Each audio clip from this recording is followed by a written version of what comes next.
Hello everyone and welcome to ICT channel. तो आज है हमारा second day of English speaking course. तो कल की वीडियो में हमने डे 1 वाला सेशन स्टार्ट किया था। अगर अब तक आपने वो वीडियो नहीं देखी है तो आप डिस्क्रिप्शन बॉक्स में जाकर के लिंक पे क्लिक करके वो वीडियो देख सकते हैं। तो आज है हमारा सेकेंड सेशन यानी दूसरा दिन और today we will start with good manners in English. तो before we begin, if you are new to the channel then please subscribe and also press the bell icon for all notifications. तो चलिए let's start with the video. तो जैसा कि आप सब जानते हैं, हिंदी में बड़ों से बात करने के लिए अलग अलग वर्ड्स होते हैं। जैसे अगर आपको किसी अपने से बड़े से बात करनी है तो आप उसे आप कह के बोलते हैं या फिर आप जी लगा के बोलते हैं। लेकिन इंग्लिश में ऐसा कुछ भी नहीं है। इंग्लिश में चाहे आपसे बड़ा हो छोटा हो सबको आप यू ही कहते हो, यानी तुम हो चाहे आप हो, सबके लिए हम सिर्फ यू शब्द का प्रयोग करते हैं। तो बहुत लोग ऐसा कहते हैं कि इंग्लिश बहुत ही रूखी लैंग्वेज है क्योंकि इसमें शिष्टाचार नहीं है, बट ऐसा बिल्कुल नहीं है। इंग्लिश में बहुत से ऐसे वर्ड्स हैं जो शिष्टाचार के लिए प्रयोग किए जाते हैं, मैनर्स दिखाने के लिए प्रयोग किए जाते हैं। तो आज हम इन्हीं वर्ड्स को और ऐसे ही सेंटेंसेस सीखेंगे। तो स्टार्ट करते हैं पहले कुछ इंपॉर्टेंट वर्ड्स के साथ। तो पहला वर्ड है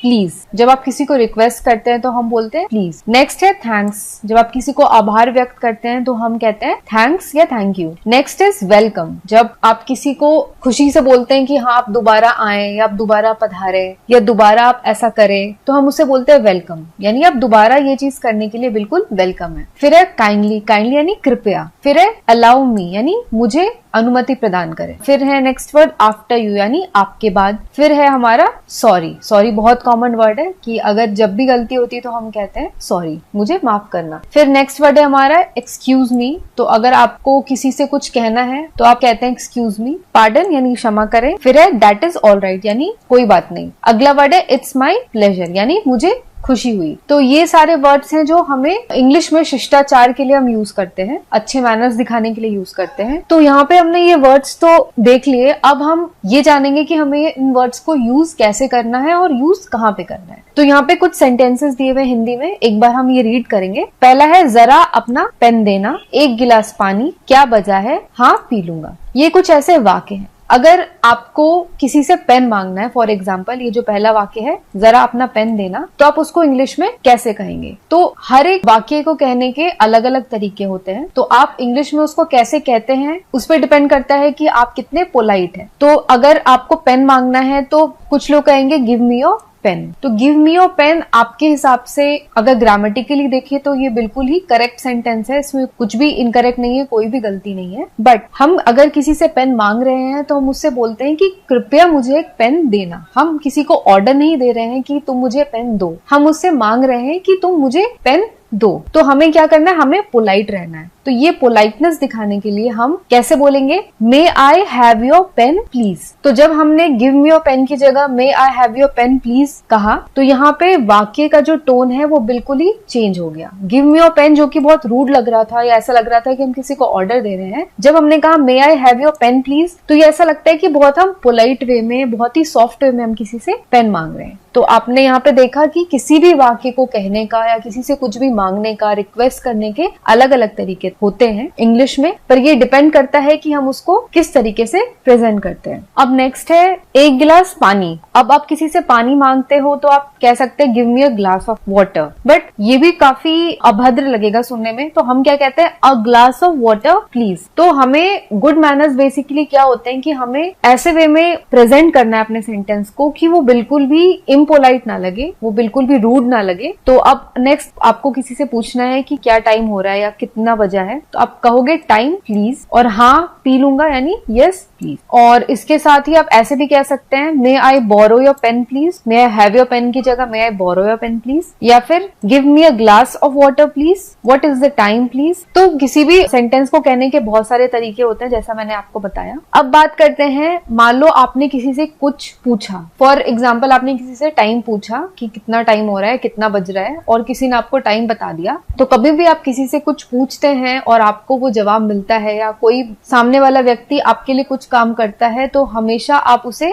थैंक यू कहना ना भूलें। आपको हमेशा थैंक यू कहना है या थैंक्स कहना है। और आप बहुत ज्यादा खुश हैं उसकी सर्विस से तो आप कह सकते हो many many thanks to you या फिर थैंक यू वेरी मच, क्योंकि थैंक यू जो है बहुत ही अपने आप में मैजिकल वर्ड है। और कुछ भी काम कोई भी आपका करता है तो आप कभी भी थैंक यू कहना उसे ना भूलें। अब यहाँ पे एक और एग्जांपल है, अगर आपको कोई खाने के लिए पूछता है कि आप और लेंगे, तो आप कहना चाहते हो कि नहीं मुझे और नहीं लेना या मैं और नहीं लेना चाहता, तो आप ये कहने के बजाय कि I don't want to take more, यानी मैं और नहीं लेना चाहता, आप कहोगे नो थैंक्स। तो अगर आपको किसी ने किसी चीज के लिए पूछा, अगर आपको मना करना है तो आप सिंपली कहोगे नो थैंक्स, और सिर्फ ये नो थैंक्स कहने पे ये बहुत ही पोलाइट और शॉर्ट सेंटेंस लगेगा। अब किसी ने आपको थैंक्स कहा या थैंक यू कहा, आपने कुछ काम किया और आपको कोई सामने से थैंक यू बोल रहा है, तो अगर आप थैंक यू का जवाब नहीं देंगे तो ये भी काफी रूड लगता है और आप घमंडी कहलाएंगे। हम यहाँ पे इंग्लिश की बात कर रहे हैं, हम हिंदी लैंग्वेज की बात नहीं कर रहे हैं। इंग्लिश में जब भी हम बात करते हैं, कन्वर्स करते हैं, तो अगर आपने किसी के लिए कुछ किया और उसने आपको थैंक्स बोला, तो आपको थैंक यू का जवाब भी देना होता है। आप कह सकते हैं इट्स ऑल राइट, या फिर नो मेंशन, इट्स फाइन,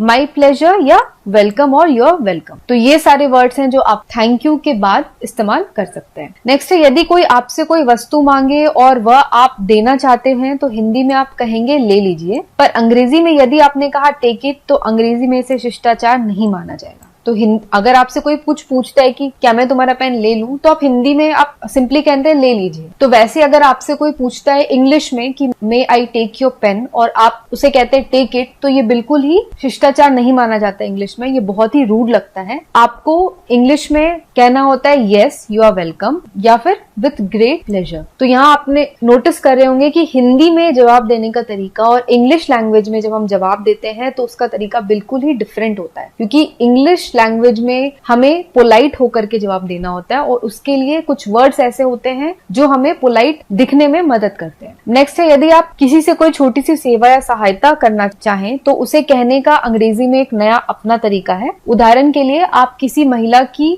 गोद से बच्चा लेने या किसी वृद्ध का थैला उठाने की पेशकश करने के लिए यूं कहेंगे अलाउ मी। तो आप किसी की अगर कुछ मदद करना चाह रहे हैं तो आप कहेंगे अलाउ मी या फिर मे आई हेल्प यू। ये वर्ड्स बहुत ही इंपॉर्टेंट है, अलाउ मी और मे आई हेल्प यू। किसी महिला या किसी वृद्ध को रास्ता देते समय आप कहेंगे पहले आप, जबकि अंग्रेजी बातचीत में आप फर्स्ट यू नहीं कहते हैं। तो हिंदी में हम कहते हैं कि पहले आप किसी लाइन में कहीं एंटर कर रहे हैं तो आप कहोगे पहले आप, बट इंग्लिश में हम फर्स्ट यू नहीं कहते हैं, हम कहते हैं आफ्टर यू, यानी आपके बाद। तो इंग्लिश में कहने का तरीका बिल्कुल डिफरेंट हो गया, हमने यूज किया आफ्टर यू। नेक्स्ट, अंग्रेजी बात पर खेद प्रकट करने का रिवाज है। हिंदी में भी हम खेद प्रकट करते हैं या क्षमा मांगते हैं, पर तब जब हमसे वस्तुतः कोई बड़ी भूल हो जाए, जैसे हम किसी से समय लेकर फिर समय पर नहीं पहुंचे तो खेद प्रकट करते हैं, और समय लेकर उस दिन बिल्कुल ना पहुंचे तो हम इस अपराध के लिए क्षमा मांगते हैं। पर अंग्रेजी में छोटी छोटी बातों से भी सॉरी, एक्सक्यूज मी, पार्डन आदि शब्दों का प्रयोग होता है। तो हम हिंदी में हम माफ कीजिएगा या आप खेद प्रकट करते हैं, क्षमा मांगते हैं, तब आप करते हैं जब कोई बड़ी बात होगी। आप किसी से टाइम लेके आप वहां नहीं पहुंचे, आपको किसी से मिलना था आप नहीं मिल पाए, आपको किसी का कुछ काम करना था आप नहीं कर पाए, तो आप कहते हैं मुझे क्षमा करना या माफ करना। लेकिन इंग्लिश लैंग्वेज में हर छोटी छोटी बात पे सॉरी या फिर एक्सक्यूज मी या पार्डन मी ये कहने का रिवाज है। तो यदि आपका किसी से हाथ छू जाए तो आपको झट कहना होगा सॉरी। तो ये बिल्कुल ही इंस्टेंट होता है। आप किसी के पैर पे चढ़ गए तो आपको कहना है सॉरी। आप सामने से जा रहे हो, आपने उस बंदे को टच कर दिया जो आपके सामने से गुजर रहा है, तो आप कहोगे सॉरी या एक्सक्यूज मी। या आपको किसी की टेबल पे से कुछ चीज उठानी है तो भी आप कहोगे एक्सक्यूज मी या पार्डन। तो इंग्लिश में बात बात पे ये वर्ड्स यूज करने की प्रथा है। नेक्स्ट, आप टेलीफोन सुन रहे हैं और आमने सामने किसी से बातचीत कर रहे हैं, आपको बात सुनाई नहीं देती है और आप उसे फिर से सुनना चाहते हैं, तो आप ऐसे नहीं कहेंगे ऊंचा बोलो ना, मुझे कुछ सुनाई नहीं देता, speak loudly, I can not hear anything. तो अगर हम हिंदी भाषा की बात करें तो आप किसी से जब फोन पे बात करते हैं तो अगर सामने से आवाज नहीं आ रही है फोन पे, तो आप क्या बोलते हैं, ऊंचा बोलो या फिर से बोलो या आवाज नहीं आ रही है, इस तरीके से आप बोलते हैं। तो अगर हम इसको इंग्लिश में कन्वर्ट करें तो हम क्या बोलेंगे, speak loudly, I can not hear anything, या please say loudly, I am not able to hear anything. But English language में हम ऐसा कभी भी नहीं बोलते हैं, हम कहते हैं पार्डन या फिर आई बेग योर पार्डन। जब भी आपसे कोई कुछ कहता है और आप उसे एक बार में ना सुन पाए तो आपको कहना है पार्डन या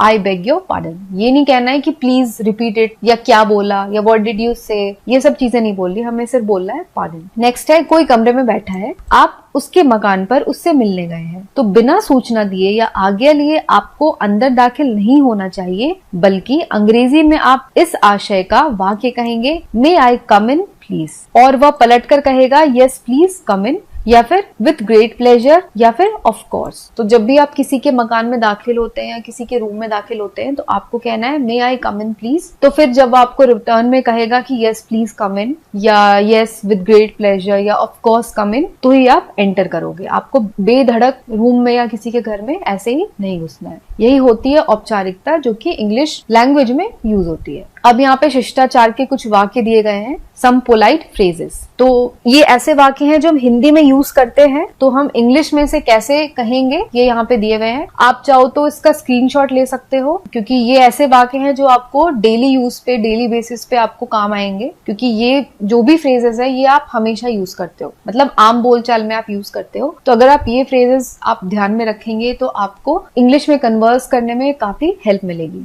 तो पहला है, मैंने मिलने का समय दिया था परंतु मैं आ नहीं सका, मुझे माफ करें। तो इसके लिए सिंपली हम कहेंगे I am sorry I couldn't make it that day. Next है, मैं ठीक समय पर नहीं आ सका, इसके लिए मैं माफी मांगता हूँ। तो आप क्या कहेंगे, I am sorry I couldn't make it time. Next है, माफ कीजिए मुझे थोड़ी देर हो गई, I am sorry I got it little late. Next है, मेरी ओर से माफी मांग लीजिए, प्लीज कन्वे माई अपॉलॉजीज। फिर है, ऐसा गलती से हो गया, माफ कीजिए, it was all by mistake, please excuse me. फिर है, मुझे बड़ा दुख हुआ। ये हम बहुत ही कॉमनली यूज करते हैं, मुझे बड़ा दुख हुआ, तो हम कहेंगे I am very sorry. Next है, माफ करें मैंने आपके काम में बाधा डाली। तो ये भी हम काफी यूज करते हैं कि माफ करना, आपके काम में मैंने बाधा डाली, या माफ करना तुम्हें थोड़ी तकलीफ हुई, मैंने तुम्हें तकलीफ दी। तो इसके लिए हम कहेंगे sorry to have disturbed you. Next, माफ कीजिए के लिए I beg your pardon. Next है, आपकी आज्ञा से कहना चाहता हूँ, अलाउ मी टू से। तो आप स्कूल में हैं आप या फिर ऑफिस में हैं और आपको कुछ अपनी बात कहनी है तो आप कहोगे allow me to say. Next, जरा ध्यान दीजिए, may I have your attention please. तो ये आपने अक्सर सुना है प्रोग्राम्स में, पार्टीज में, जो होस्ट होता है वो हमेशा बोलता है may I have your attention please. Next है, इसे अपनी ही चीज समझ लें, इट्स ऑल योर्स। जरा मुझे बोलने दे, will you please permit me to speak. तो यहाँ पे ये आप ध्यान दें, जरा मुझे बोलने दे, ये अपने आप में थोड़ा रूड लगता है कि आप किसी को बोले जरा मुझे बोलने दे, लेकिन जब आप इंग्लिश में से बोलते हो will you please permit me to speak, तो ये अपने आप में काफी सॉफ्ट टोन लगता है कि आप किसी से रिक्वेस्ट कर रहे हैं कि प्लीज क्या मैं बोलूं अब, या आप क्या तुम मुझे बोलने दोगे प्लीज। तो ये अंतर होता है इंग्लिश लैंग्वेज और हिंदी लैंग्वेज में। नेक्स्ट है, अपने काम में मेरी मदद ले लीजिए, let me also help you. क्या आप थोड़ा खिसकेंगे, जब आप किसी को थोड़ा सा साइड होने बोलते हैं तो आप कैसे बोलेंगे, will you please move a bit. फिर है, जरा धीरे बोले, will you please speak slowly. जरा धीमे बोलने की कृपा करें, will you mind speaking a bit softly please. क्या आप मुझे बैठने देंगे, will you please let me seat.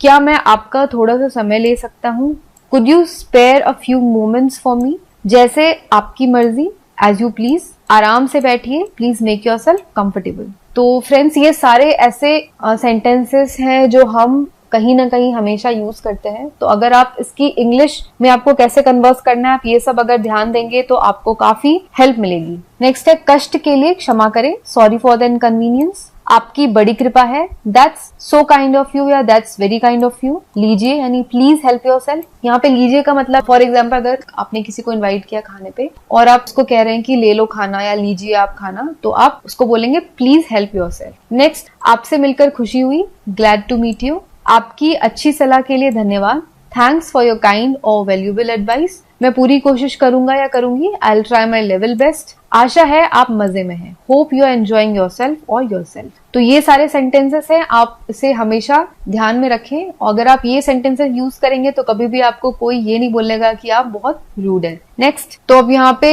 English के कुछ शॉर्ट फॉर्म्स हैं। तो आई एम को हम लिखते हैं आई एम ऐसे करके, ही इज है तो इसको हम लिखेंगे ही, फिर हम एपोस्ट्रॉफ लगाएंगे, इसे एपोस्ट्रॉफ बोलते हैं, और फिर इज। तो हीज जब भी आप कहीं देखोगे इसका मतलब होता है ही इज। फिर अगर हमें वी आर लिखना है तो वी आर कैसे लिखेंगे, वी, फिर हम एपोस्ट्रॉफ लगाएंगे और लिखेंगे हम R E, we are. She is का शीज, इज नॉट या आर नॉट का इजंट या आरंट। तो ये होता है शॉर्ट फॉर्म। तो जैसे डिड नॉट होता है तो उसको हम लिखते हैं शॉर्ट में डिडंट, वुड नॉट को वोंट, तो ये कुछ ऐसे शॉर्ट फॉर्म्स होते हैं जो इंग्लिश में यूज होते हैं। तो फ्रेंड्स, इसी के साथ आज की ये वीडियो यहाँ पे समाप्त होती है, जो कि सेकेंड डे था हमारा इंग्लिश लैंग्वेज स्पीकिंग का। तो आशा करती हूँ कि आपको ये आज की वीडियो पसंद आई होगी और काफी हद तक आपके कुछ कंसेप्ट्स क्लियर हुए होंगे। तो अगर ये वीडियो पसंद आई हो तो आप लाइक बटन को जरूर दबाएं और अपने फ्रेंड्स और फैमिली के साथ भी आप इस वीडियो को शेयर करें, ताकि दूसरों को भी स्पीकिंग में मदद मिले। तो अब नेक्स्ट वीडियो, जो कि थर्ड डे का वीडियो है, वो जल्दी हमारे चैनल पे आएगी। और इसके साथ ही अगर आपको इस वीडियो में, इस आज के सेशन में अगर आपको कुछ डाउट्स हैं तो आप वो मुझे कमेंट करके पूछ सकते हैं। आप अपने व्यूज भी मुझे कमेंट करके दे सकते हैं। तो आज के लिए बस इतना ही। मैं मिलूंगी आपको अगली वीडियो के साथ। तब तक के लिए take care, stay safe and have a nice day.